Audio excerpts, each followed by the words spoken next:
సందర్భం ఏదైనా తెలుగుదేశం పార్టీ పసుపు రంగుపై వీరాభిమానాన్ని వదిలిపెట్టని నాయకుడిగా మారిపోయారు మంత్రి నిమ్మల రామానాయుడు. పార్టీ కార్యక్రమమైన అసెంబ్లీ సమావేశాలైన నిత్యం పసుపు చొక్కాతో కనిపించే మంత్రి నిమ్మల తన కూతురి వివాహ వేడుకలోనూ పసుపు చొక్కాని వదిలిపెట్టలేదు. తనకు స్వాగతం పలికేందుకు వచ్చిన మంత్రి నిమ్మలను చూసి అవాక్కయ్యారు మంత్రి లోకేష్. పెళ్లి కొడుకులా తయారవుతావు అనుకుంటే పసుపు చొక్కాతో కనిపించావేంటి సామి అంటూ మంత్రి లోకేష్ చేసిన వ్యాఖ్యలు అందరినీ ఆకర్షించాయి. దీనికి పసుపు శుభసూచకమంటూ నిమ్మల సమాధానమిచ్చారు. దీంతో చుట్టుపక్కల వారు నవ్వులు పోయించారు. కొద్ది రోజుల క్రితం జరిగిన రామానాయుడు కుమార్తె శ్రీజ నిశ్చితార్థ వేడుకలో సైతం పసుపు చొక్కా ధరించి ఉన్న రామానాయుడిని చూసి మంత్రి లోకేష్ ఇలానే ఆశ్చర్యపోయారు.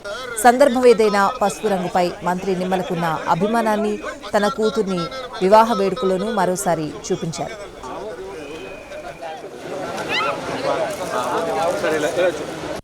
ఎంగేజ్మెంట్ రాసు కూడా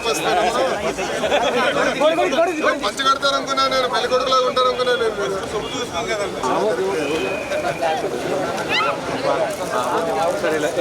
అతిపెద్ద షాపింగ్ ప్రపంచం మన అభిమాన ఆర్ఎస్ బ్రదర్స్ ఇప్పుడు వనస్థలిపురంలో. ప్రముఖ నటుడు అక్కినేని నాగ చైతన్య, శ్రీమతి శోభితా గార్లచే సెప్టెంబర్ 26న గొప్ప ప్రారంభం. అద్భుతమైన కలెక్షన్స్, అతి తక్కువ ధరలు, ప్రత్యేక ఆఫర్లు అంతా ఒక్క చోట. RS brothers, Panama godown, Vanasthalipuram.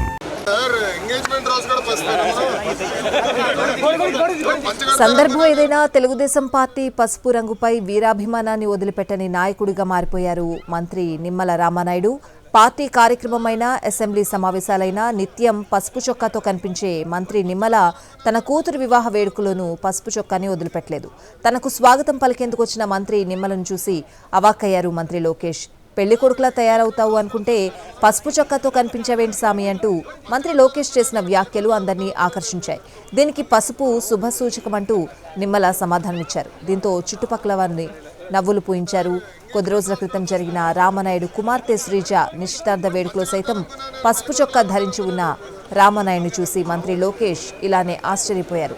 సందర్భం ఏదైనా పసుపు రంగుపై మంత్రి నిమ్మలకున్న అభిమానాన్ని తన కూతురు వివాహ వేడుకలోనూ మరోసారి చూపించారు.